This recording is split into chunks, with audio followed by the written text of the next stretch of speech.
Hello, welcome to episode 161 of Decentralized Revolution, a podcast of the Libertarian Party Mises Caucus. I'm Aaron Harris. Apologies for last week. I've already apologized to Kyle. I need to apologize to Nate Thurston, who was going to host last week. I totally messed up. Kyle is on the West Coast. I'm in the Eastern time zone. Every single other time I am very stickler about specifying that, but I didn't last time. So I know a few of you tuned in and were like, hey, what's going on? So I apologize. Kyle is gracious enough to come back and talk. I've been really eager to talk to him, and I'm glad because last week I was going to not be able to make it kind of at the day of.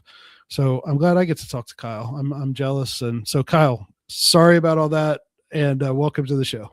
Yeah, well, apologies again about the mix-up last week, but it's great to be here, and I'm glad to be with you. No, it was all my fault. But you gave me a podcast appearance of yours from 2-3 months ago that covered a lot of stuff that is still pretty timely, and so it's all fresh on my mind because I've listened to it over the last couple of days, and I'm actually kind of excited to talk to you. And you have, in our communications so far, like, hey, the importance of advocacy. And one thing I brought this up, I think it might have been with Keon Rodriguez's lawyer, who we had on several weeks ago. Maybe the example, I think I've got my facts straight, that back in the day, before Microsoft got hit with like a big antitrust lawsuit, they didn't really have a lobbying department. They were just doing their thing, and think what you want of Microsoft or whatever.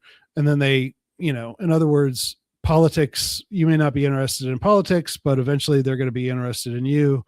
And so as people who favor sound money and therefore Bitcoin, the Mises Caucus were all about trying to marry this great innovation of Bitcoin with activism and advocacy. And you seem to know a lot about what's going on right now and what needs to be done. So where are we at in terms of this administration regulation of crypto? What's going good, what's going bad, and what do we need to do about it? Yeah, well, that's a very big and expansive question that we could probably talk about for many hours. But yeah, I guess I'll just start briefly by giving maybe the audience a little bit of my background. So, Yeah. my name is Kyle Olney, and I'm the co-founder of SaveOurWallets.org, where we've been organizing around this legislative cycle on behalf of the BRCA protections in the Clarity Act that are, this kind of current legislative cycle. And, my prior experience prior to this, I've been a software engineer and, kind of entrepreneur in the Valley, in Silicon Valley, for the last 15 years or so. And previous to that, was involved in working on the bank restructuring and kind of like saving, the financial system from collapsing during the 2008 financial crisis.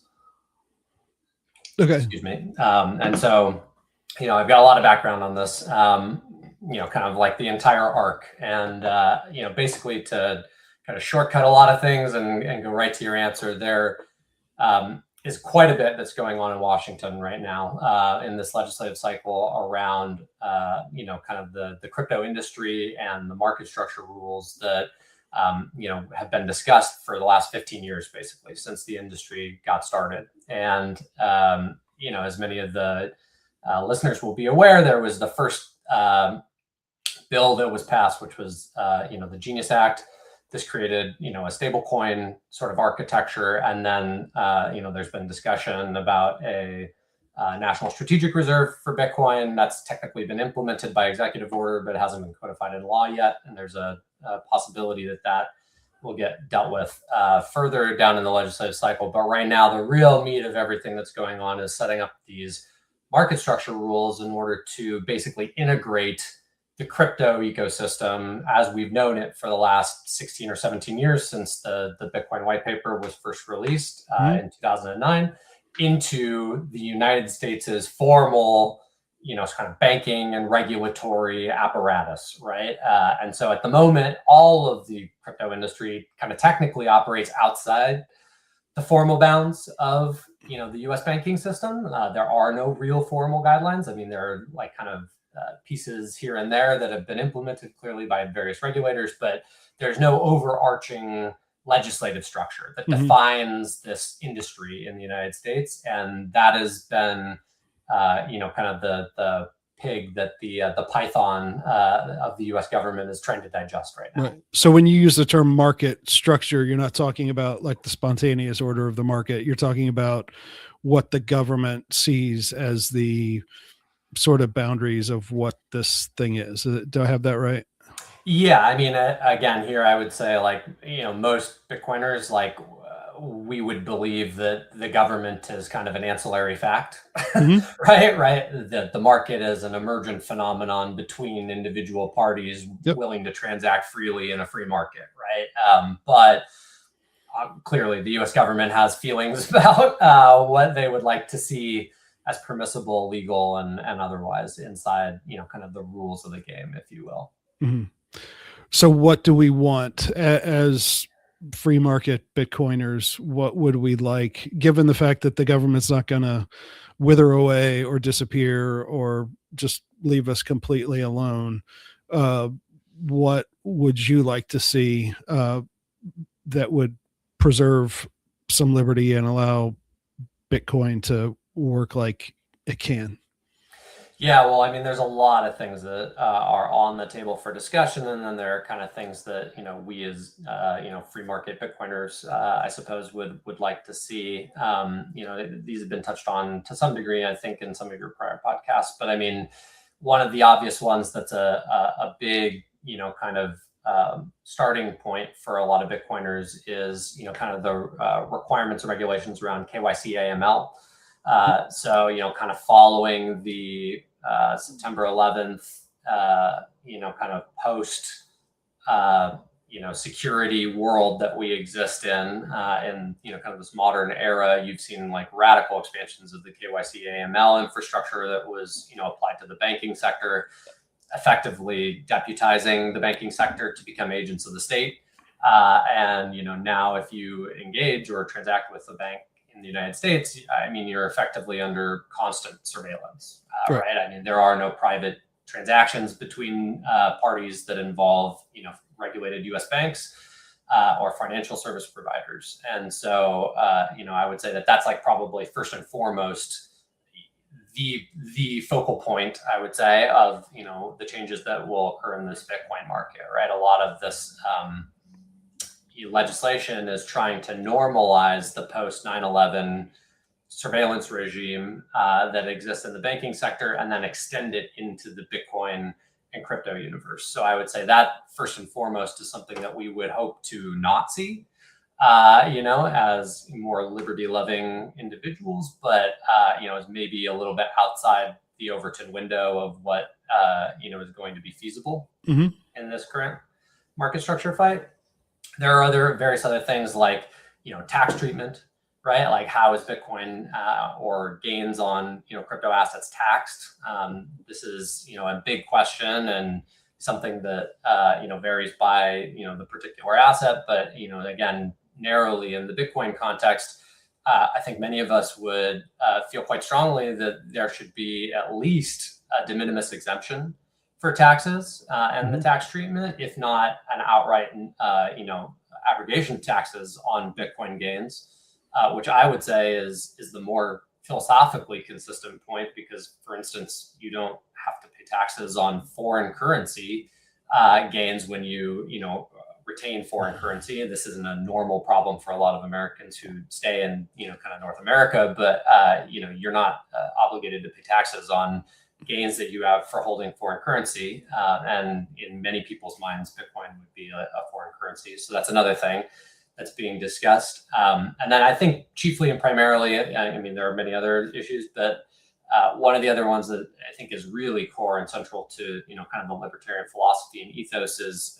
your right to self-custody and peer-to-peer transactions, right? So, kind of the original conception, I mean, literally in the name of the white paper for the Bitcoin network, this is supposed to be a peer-to-peer electronic cash system that, is fully disintermediated from the state, right? Like it exists only as a piece of software that runs and facilitates the fair transaction of monetary value between two consenting parties in a private market. So, I would say this is probably the largest focal point of the debate that's going on right now in Congress, and what we would hope to achieve with the market structure bill. It's that we as Bitcoiners in particular cannot allow the U.S. government to step in the way and basically eliminate the right to transact on a peer-to-peer basis. And, i.e. forcing everybody through a regulated or an intermediated counterparty, like, the bank. And then the other thing is self-custody. So the ability for you to hold on to these assets yourself and custody, them without a third party, and to be able to use whatever wallet you decide to transact between whoever else you're trying to transact with in the private market. So these are, I think, again, very core philosophical beliefs of, libertarians everywhere. Like, this should be something that, really sets alarm bells off for anybody who hears that the state might be trying to come in and clamp down on, your freedom to transact. So where is the legislation? Last I heard, based on some of the references you gave me, that something had been passed in the House, but not in the Senate. And so where are we now? And then I've got a follow-up to then what we can do about that.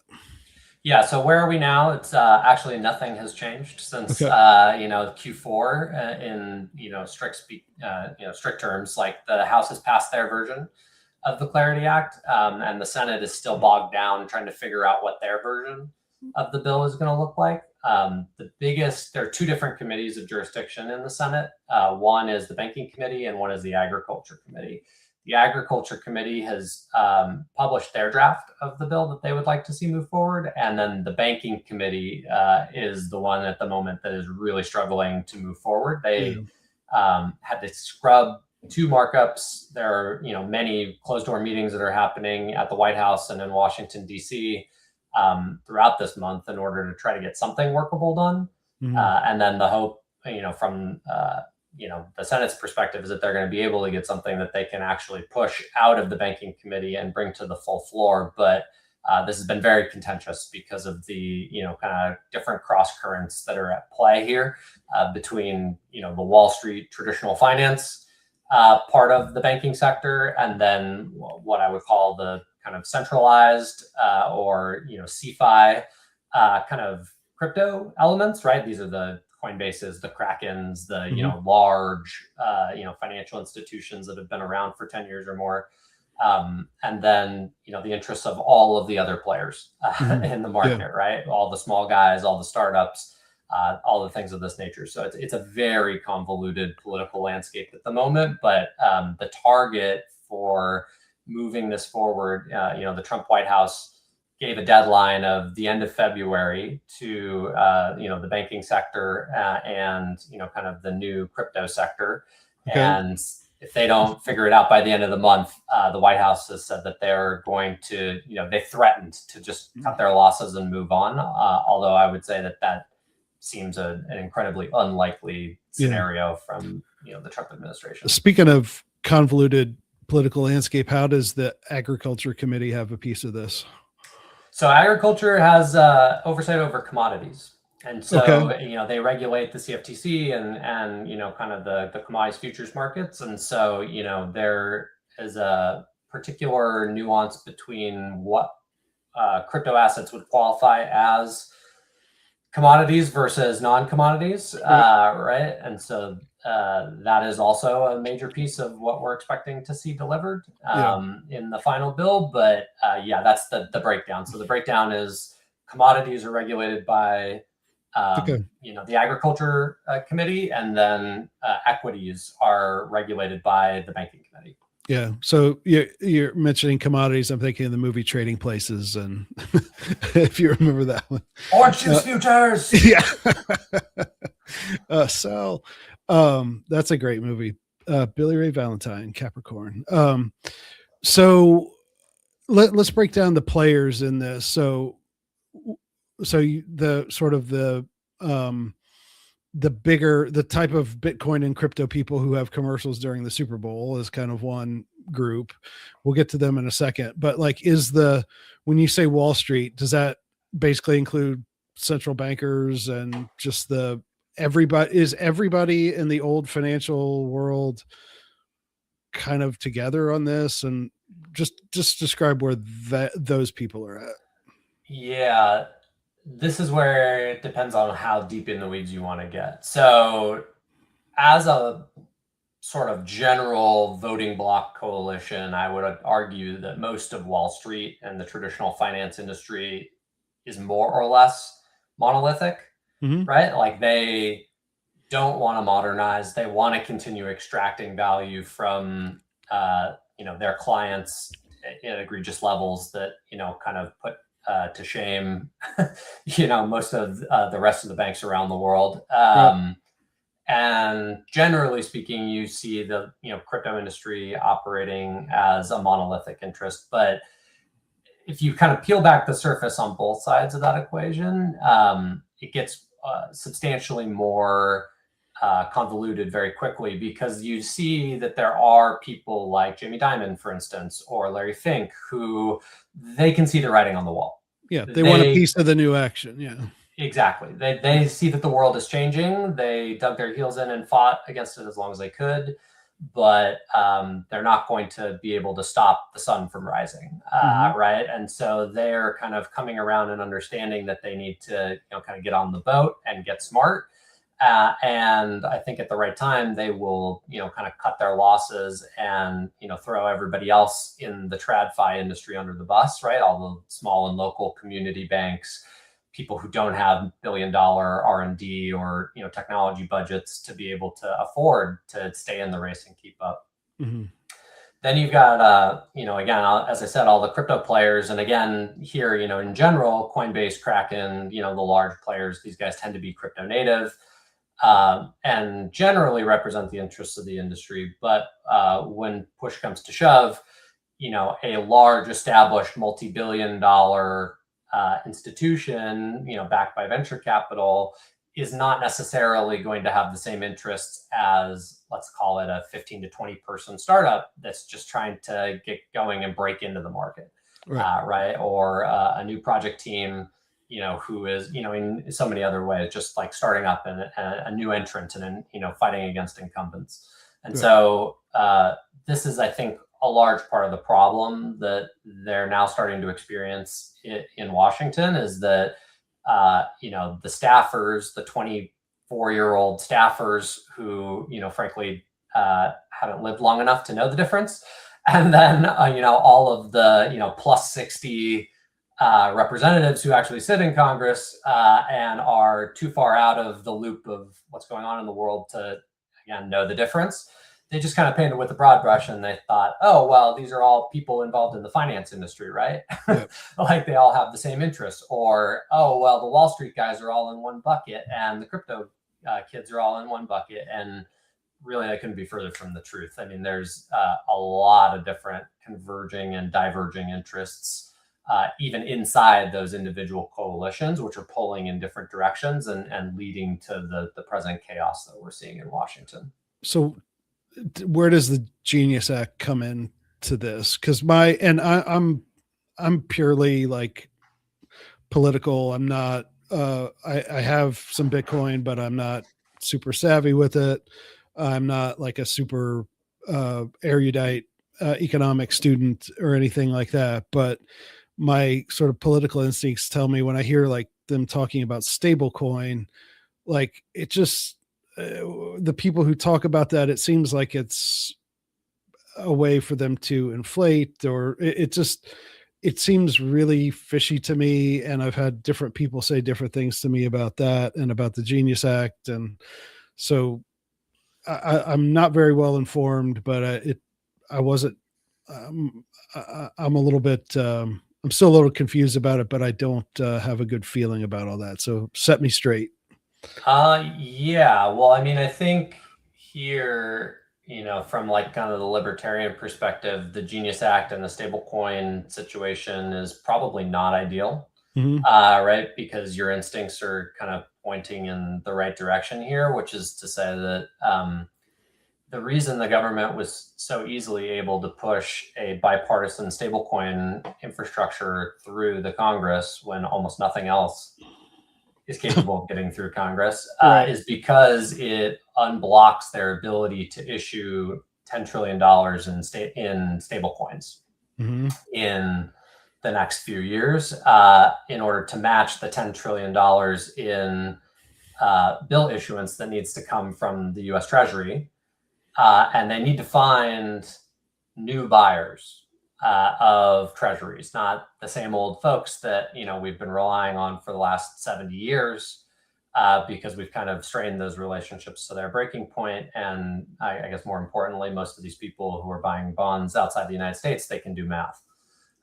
And if you can do math and you can see what's going on with the Treasury, you don't really want to be the bag holder there. So stable coins are kind of the mechanism through which the state ostensibly would plan to kind of stuff treasuries into every corner of the market that they could possibly find in order to keep rolling the national debt.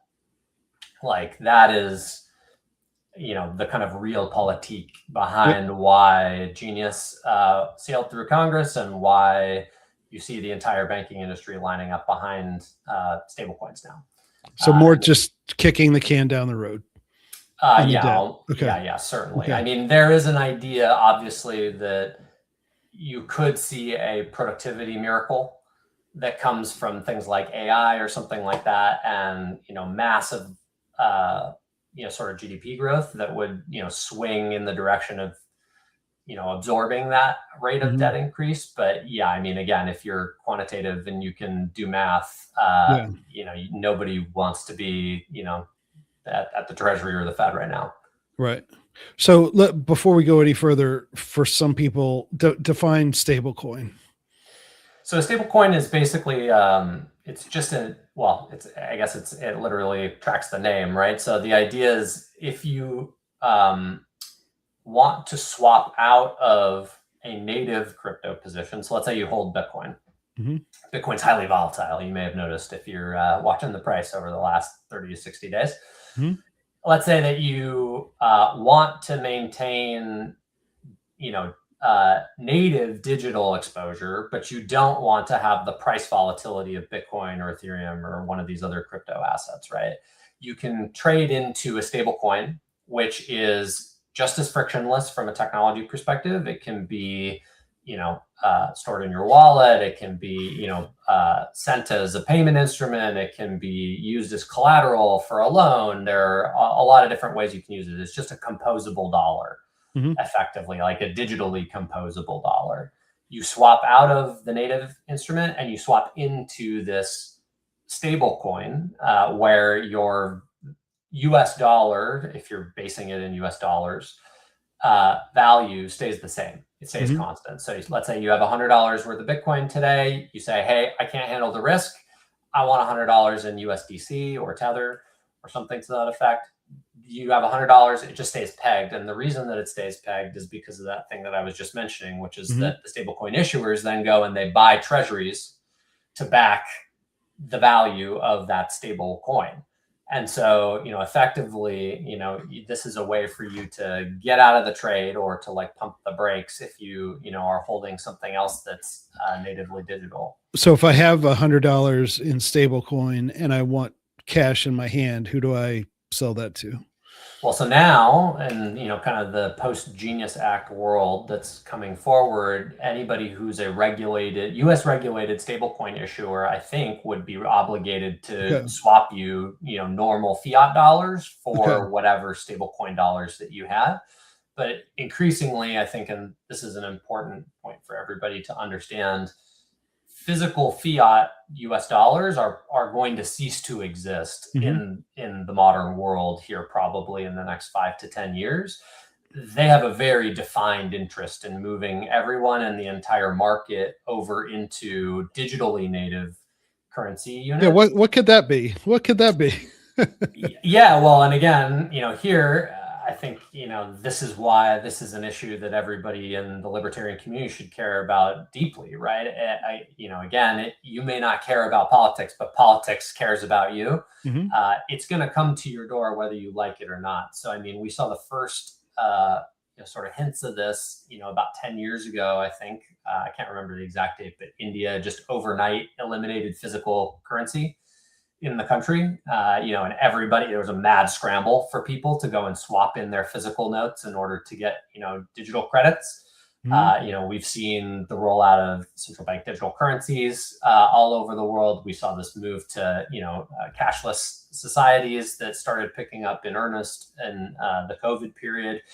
And now you see a lot of working papers that are coming out of the ECB or the World Bank or, various other, kind of large supranational entities who are saying, hey, these digital currency units are actually incredibly useful because not only can we monitor and track everywhere that they go and every single expense in the real economy that they're used in order to, transact for, we can also program rules into this money now. So it's not just a bearer instrument, right? Mm-hmm. You could, for instance, do a stimulus package, like a COVID stimulus package where, the money's only good for 90 days, mm-hmm. right? Like everybody gets a stimmy, but the stimmy is only good for 90 days or 180 days or something like that. It has to be spent into circulation or it evaporates. Mm-hmm. Or they could even prescribe where those digital dollars could be spent, right? It could say, hey, here's $1,000 stimmy, but you can only spend it on groceries and gasoline. Not a guitar like I spent my stimulus check on. That's not the guitar I bought back then, but yeah, I bought a guitar. But if they want me to spend it at, whatever, they could mandate that. And then, which of course leads right into the social credit system. It's like, oh, well, you've either they will prevent you from buying so many airline miles per year, or if you do go over that, then they'll tax you higher, or it just, the more trackable it is, the more they can try to fine tune society, because if you can't buy and sell without it, then they've got you.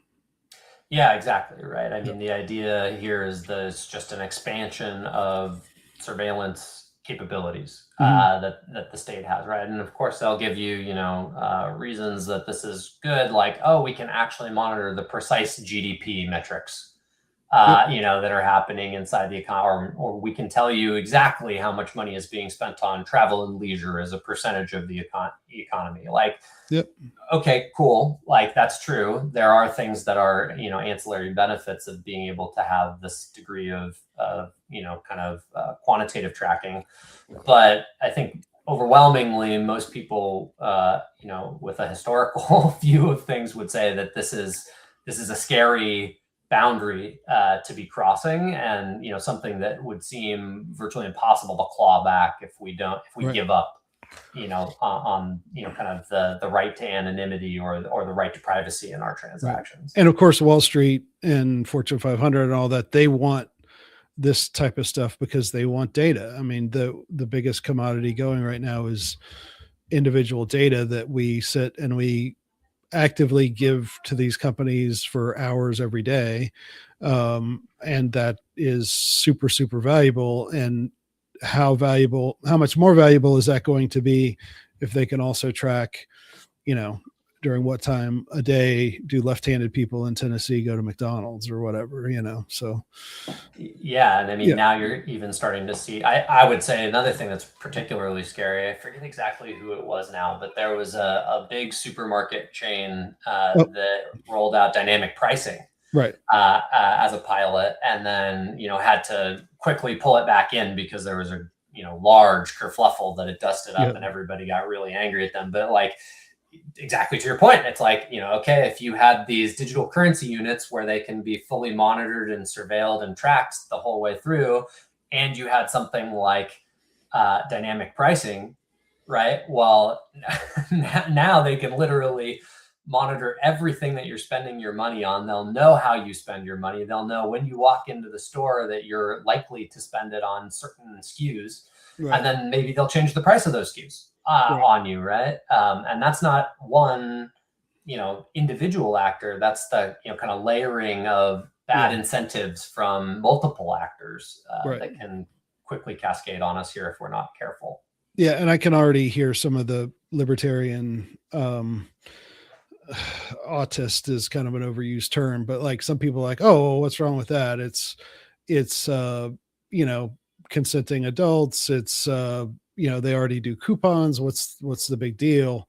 But like again, I think that if you see the bigger picture of all of these wheels of the economy working together to, it's technically we all sign the EULAs or whatever when we download an app or whatever, but like everybody knows that that's not really what's going on. And the fact that all of those companies are also going to be sharing information with the state, like it gets really sort of scary really quick. It's not just like, oh, they're charging more for water because there's a hurricane coming or something like that. Yeah, I mean, again, there are all kinds of kind of negative and sort of dark universes that we could see for this technology if it, were to spin out of control. And so I think, kind of rewinding back or, zooming out just a touch, back to, kind of the talk around the market structure.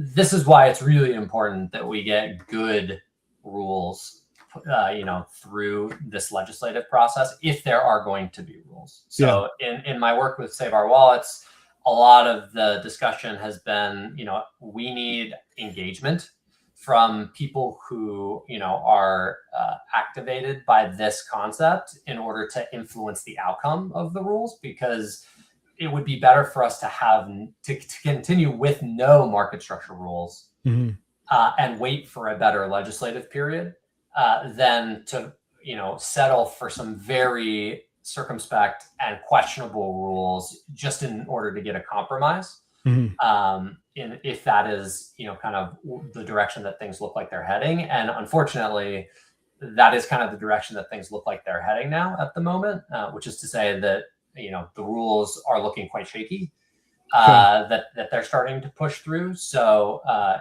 we've seen that there's a lot of debate around the need to, as you mentioned, Keone and the Samurai case, you guys had done a spot on that recently. This is literally now the kind of the bone of contention that it's locking up the banking committee.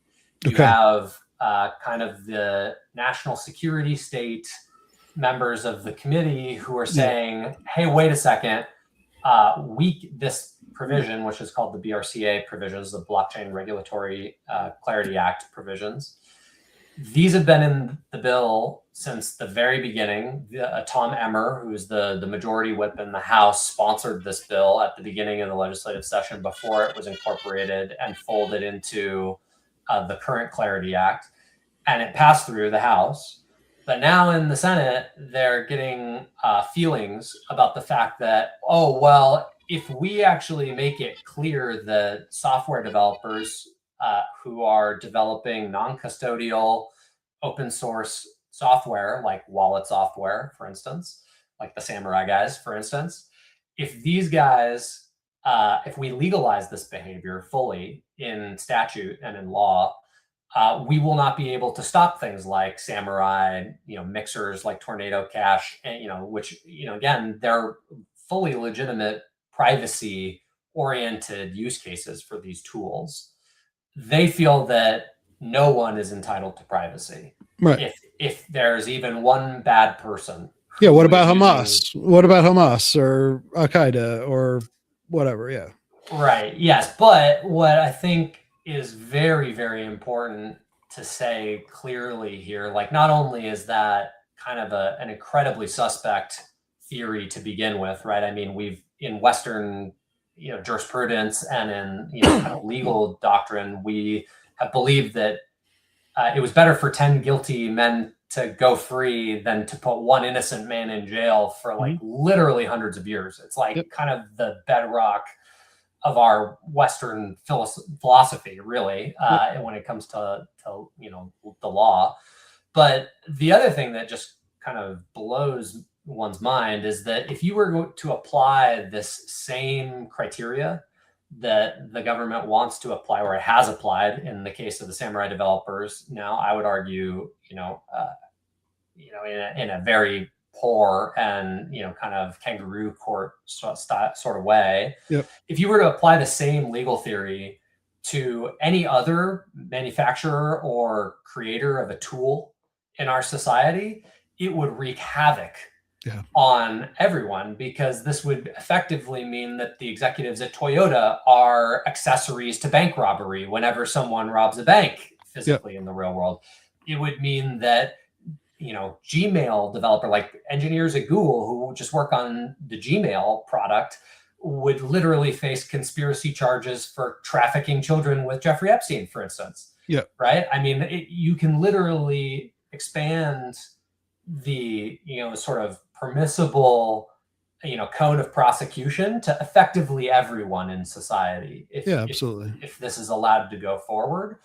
And so, again, this, kind of legislative period, where we've come to loggerheads is that it's seeming like this fight's going to come down to whether or not we have the freedom of speech to write code, and whether or not we have the freedom to transact on a peer-to-peer basis, between two willing parties in a free market. So, again, this is a very important legislative fight that's happening, and I think libertarians everywhere should care about it, even if they're not really into Bitcoin or crypto. Right. And that's something that I would like for us to try to help with. Like, who are the most important? How are the lobbying efforts organized? Who are the people who are doing the best work that we as a caucus should get behind and help? Well,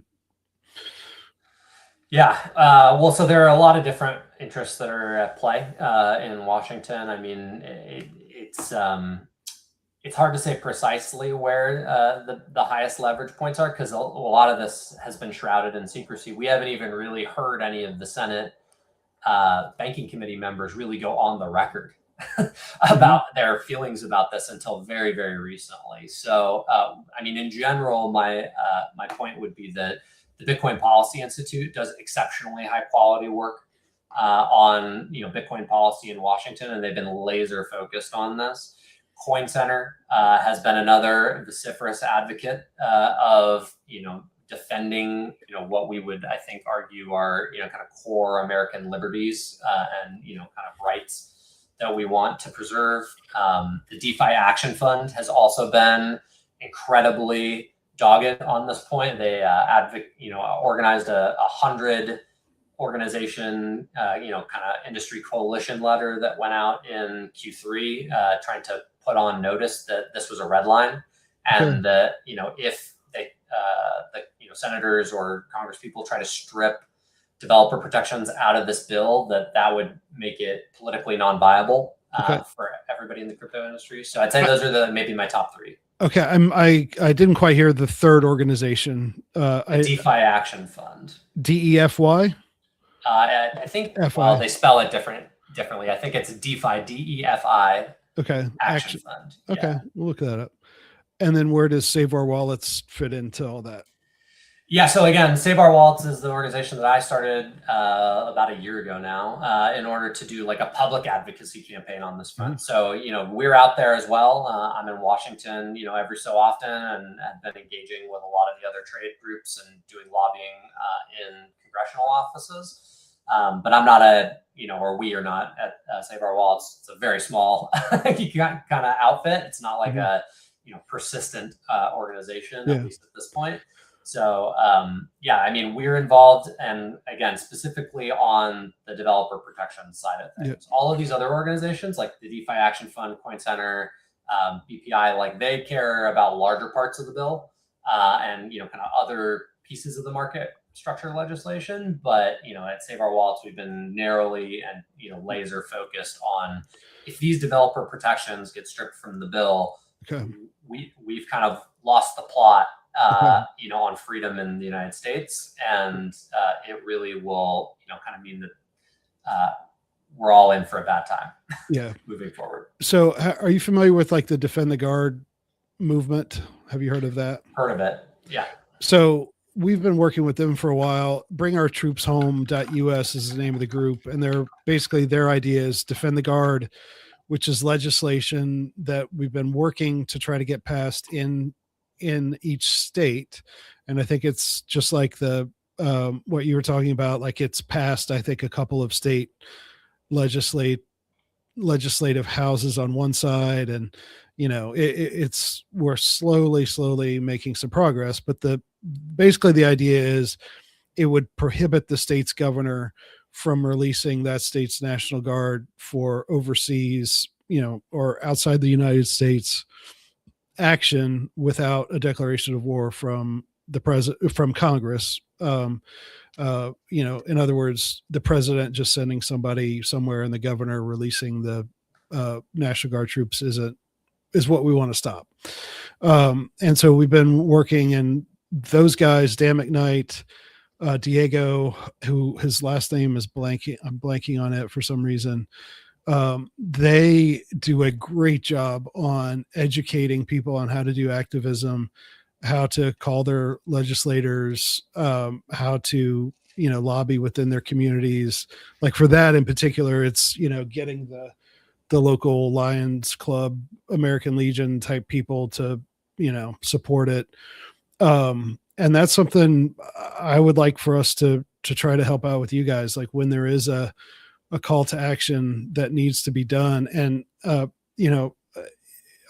I heard you again, the podcast you sent me, you were talking about this, about people greatly underestimate the amount of weight that like a phone call can like have. Like, 10 phone calls to a state legislator is like an atomic bomb going off in some cases. Whereas like a form email probably doesn't make much of a ripple these days. But like I was able to get my state rep on the phone and talk to him for 15 minutes about defend the guard. Now, eventually he didn't sort of come through on that, but next time around, I'm going to do the same thing. And, he's going to remember me. So like, I want to, we can try to help activate people to make a few phone calls. So I would like for you to keep us updated and, maybe put us in touch with, make sure we know what's going on, and maybe we can get some momentum of doing some of that same stuff. Because I, like you, I do think this is super, super important for the future of literally the world. Because if we don't have the freedom to transact and the social credit thing, like we joke about it, but like, it's not a non-zero chance that something like that happens. And then life sucks even more than it sometimes does now. Yeah. Well, I mean, the infrastructure is all in place. There's really no barrier at this point. We have kind of the setup for turnkey totalitarianism in the United States to just activate, right? And Yep. thank God we mostly have pushed back against this, and there's enough resistance inside the United States that I was actually quite heartened to see that the central bank digital currency ban was very popular Yep. when it was being discussed in Congress. So like, that's great news. That's still, very positive, but this is really important. And actually, I think the thing that is dangerous about it for, everybody who's just kind of a pedestrian observer is that, it's so boring and the twists and turns are so in the weeds that like, you'd be forgiven for not understanding the stakes of how important this debate is. But I mean, literally, this is the difference between, maybe I'll take a step back for just a second and say, Bitcoin in particular is arguably the only form of truly private property that exists in the world today. Yeah. It's the only thing that cannot be taken from you under any circumstances other than you yourself decide that you're going to give it up. So it doesn't matter whether somebody wants you to give them your Bitcoin, you always have full agency and no one can come and take it from you, which is unlike any other form of property, wealth, whatever it is that's out there, right? So if we start from the preposition that, freedom money needs to exist, right? And that freedom loving people need a natural currency that they can store their hard earned capital and value and transfer it through time in, then, it is critical and imperative that we make sure that the right to use and transact and not be intermediated in Bitcoin continue to exist the way that it has for the last 16 or 17 years. And again, to your point, I think if anybody is hearing this and you're motivated at all, two things that I would strongly suggest you to do. One is just go to saveourwallets.org, sign up for updates. We'll send out updates when it's like super important and you need to know what's going on. And the second thing is you should pick up the phone and you should call your senator. Or you should call your senator because, as you mentioned, calls are maybe worth 100 times a form letter in the age of AI.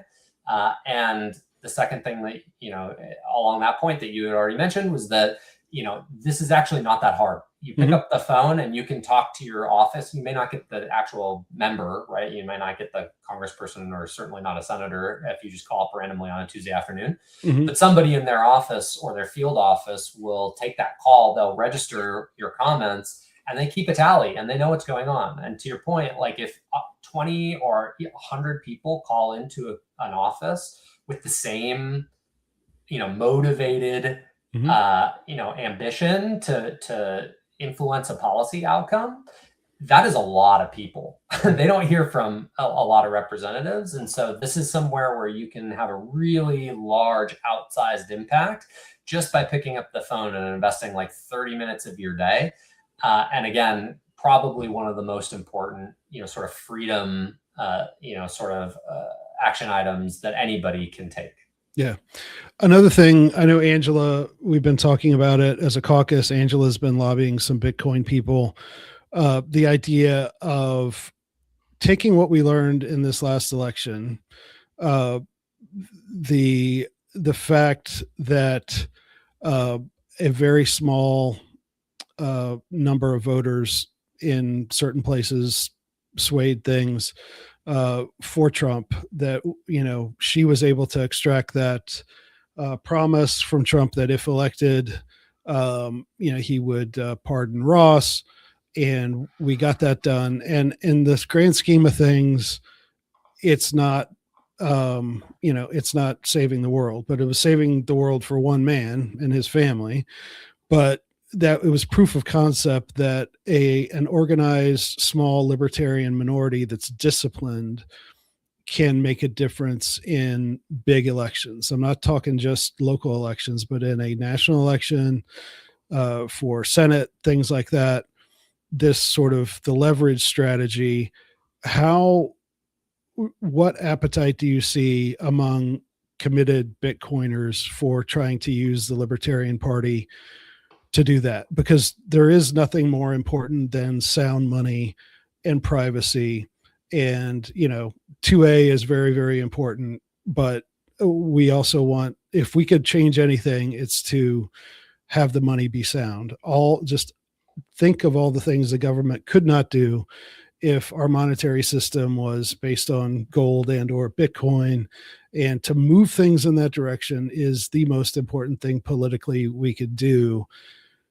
Bitcoiners, I think, I don't know where they're at. So is there an appetite for them wanting to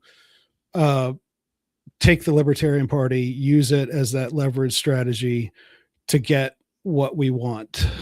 Because this bill may pass under a president and an administration that's at least somewhat friendly to crypto, but what happens under the next administration? So like, how do you see that as something that we could interest Bitcoiners in doing, to run a Bitcoin libertarian candidate for president in 2026 that forces one or both of the candidates to make promises that from our perspective are non-negotiable? Yeah, I mean, I think the entire story of the last election cycle is proof positive of the impact that the Libertarian Party was able to have as this kingmaker, in the strategy that was employed around, extracting the Ross concessions and then becoming crypto friendly, right? I mean, in a lot of ways, that the entree to the Libertarian Party and what that meant in such a tight election last cycle was what kind of flung the Overton window open on crypto policy. And so I would say that this has definitely increased the level of interest among general Bitcoin population in what's going on in the Libertarian Party. And, specifically as it relates to, kind of a few of the things that you mentioned, I think there's a broad overlap in interests, right? I mean, as Bitcoiners, like, kind of one of the most proof or the most like pronounced cause of the growth of the national debt, at least prior to the financial crisis 15 years ago, was endless war, right? It's the fact that the government just literally prints money out of thin air via fiat and stuffs the debt on the balance sheet, and nobody has to actually pay any consequences for this philandering around the world that the United States has been doing for the last 40, 50 years. If we move to, you kind of alluded to this, but if we move to a world where, it was a Bitcoin standard and you actually had to use hard money in order to execute these regime change wars, first of all, I think they would end overnight because nobody would volunteer to see their tax bill go up 3, 4, 5x in order to hand Afghanistan from the Taliban to the Taliban. Right? Like after 20 years and a few thousand, a few thousand dead Americans, not to mention the million Afghans. Yeah, exactly. I mean, you just wouldn't see that type of behavior. So, I mean, I think that, the short answer to your question is, I think that there's an enormous opportunity here, and there is a lot of like interest among the Bitcoin population. I think the bigger questions are, how can the Libertarian Party continue to make forward progress in a meaningful way on the things that are core interests to the Bitcoin community? So you mentioned Ross. Ross is a great sort of trophy, let's say, to put on the mantle, that we were able to get him out, and that, a wrong that was committed by our justice system was ultimately righted. And it's a big, important example, but that doesn't move policy on the ground for 300 million Americans.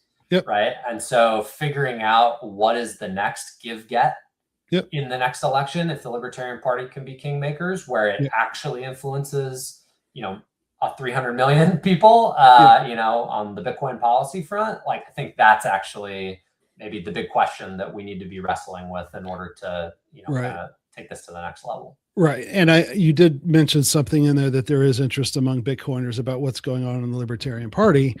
And quite frankly, a lot of it is pretty retarded. I mean, there is a group of people who still, I say this all the time on this show, so bear with me if you've heard it before.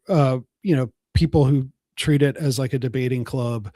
It's a social thing for them, or their degree of what they think is possible is, there are people who think that if we just get the right candidate, we can run a competitive presidential race in 3 years, and maybe the election after that elect a libertarian president. Well, that's really not going to happen. We have to use asymmetrical tactics, and unfortunately, people have looked at some of the drama within the party. Oh, is it really worth getting into that? Because there are these people who do have just like really just retrograde views of how to do things. It's going to take Bitcoin people, Maha people coming in and just sweeping those people out, like, Hercules with the Aegean stables, washing it all out, and hope, in a couple of years and in the convention in what year are we in 28, coming with a Bitcoin presidential candidate, Bitcoin / Maha ticket, and washing it out and taking the LP from what it is now, which is this hybrid thing of, like, right now we don't have a Mises friendly chair. Long story, but we're so close. And if we had the reinforcements from people who actually have a plan and a wider strategy like the Bitcoin community, then it would be very, very easy to do. And so that's the groundwork we're trying to lay down right now. Yeah, well, and I mean, here I think it's maybe illustrative to point to the fact that, Trump in his first administration was very hostile toward Bitcoin and the crypto industry. And so in many ways, this was his kind of Nixon goes to China moment. Yep. Right. When, the libertarians were able to, kind of dangle a carrot that was, something he couldn't refuse. Yep. Right. It made all the difference, and it flipped the policy regime so substantially that here we are talking about, a year plus giant, $1 trillion market defining piece of legislative work that they're trying to get through Congress. Now we can debate about, the brilliance or the, ignorance of how they chose to approach it, and why, we're in the current situation that we're in, but nonetheless, radically different universe that we are living in, not only, for a second Trump administration compared to a first Trump administration, but now the entire country. Again, 300 million Americans are now in a very different universe when it comes to Bitcoin and crypto policy today than they would have been had the Libertarian Party not played a critical role in the debate and shaping, kind of the Overton window heading into this legislative cycle. Yeah. Well, I'm going to sign up at Save Our Wallets. It's saveourwallets.org, you said? Yes. Yeah. So I'll do that, and I'll put that on our next newsletter, next couple of newsletters to get people to sign up there. We did get kind of one question from El Libertario on X.com, which I wonder if it's Javier Malay's alias, obviously, but he's got a question. If you could answer that real quickly, before you've been really generous. Other than buying crypto and doing the activism and stuff that we've talking about right now, how do we resist implementation of CBDC? Is there any, other than the activism, any sort of like individual level stuff or other things that come to mind to resist the CBDCs? Yeah. So, I mean, there's a range of things here. This is, again, a pretty large discussion, but I guess in brief, what I'll say is the best thing that you can do to avoid a CBDC is to buy Bitcoin. And I know that sounds like a shill, but it's actually the case. It's the only thing that will exist outside the system, regardless of what happens moving forward. And so I would strongly recommend anybody who wants to have a currency that can't be fully surveilled and monitored, you have to own Bitcoin or you're not even in the game. That's the first thing. Second thing I would say is this is like super critical, again, for you to pick up the phone and make sure your representatives and those who represent you at all levels of government understand that a CBDC is a complete non-starter for you as a freedom-loving American. And again, for reasons that overwhelmingly the majority of Americans agree with you on, like we should not have surveillance in every waking moment of our lives and financial reality. And then what I would say the third thing is, which is a little bit more like long form advocacy, but it's something that I would encourage everybody here to both get involved with and kind of make your voices heard on as it starts to come up. Regardless of what happens with the market structure rules, the big debate over the last few years in the crypto community has been what many of us feel is the illegality of the BSA. And the Bank Secrecy Act, the BSA, is, I would argue, and I think many would argue, and others like Peter Valkenburg at Coin Center have started to argue, the BSA has really been tortured and warped into a completely different animal and shape of, kind of legislative policy than it was originally intended by Congress when it was passed in the 70s. And really the Hydra head that we're dealing with in the government, all the root, the body is really the Bank Secrecy Act.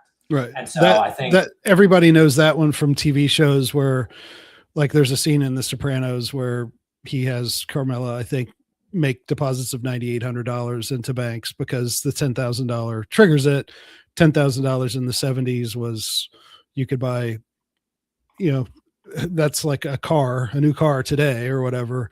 And it's so actually, so the inflation numbers are actually, it would be like $80,000 to $90,000 today is what it would be. So when the Congress first envisioned the BSA, their idea was, well, this is acceptable, and it passed just by a little margin. And when it went to the Supreme Court, it literally passed by one vote.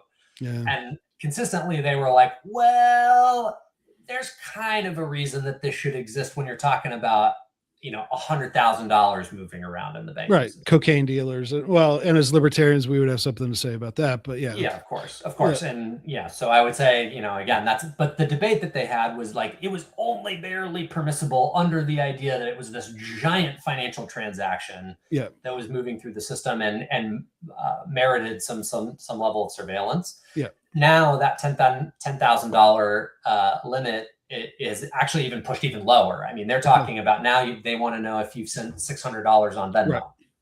Right. So, I mean, you can see how wildly overgrown this weed has become in the last 50 years. I saw a tweet today. So it was a joke. It's like, normal people wonder if when we're doing Venmo, if we put like 4 crimes in the, what's it for section, if we're going to get audited or whatever. But like what the Epstein file shows us is that, people sending, they put the details of the people they're going to molest in their Venmo transactions, and they don't face any consequences. So, it is pretty, you hear the word dystopian a lot, but like, you're not, I don't think as old as I am, but I'm a Gen Xer.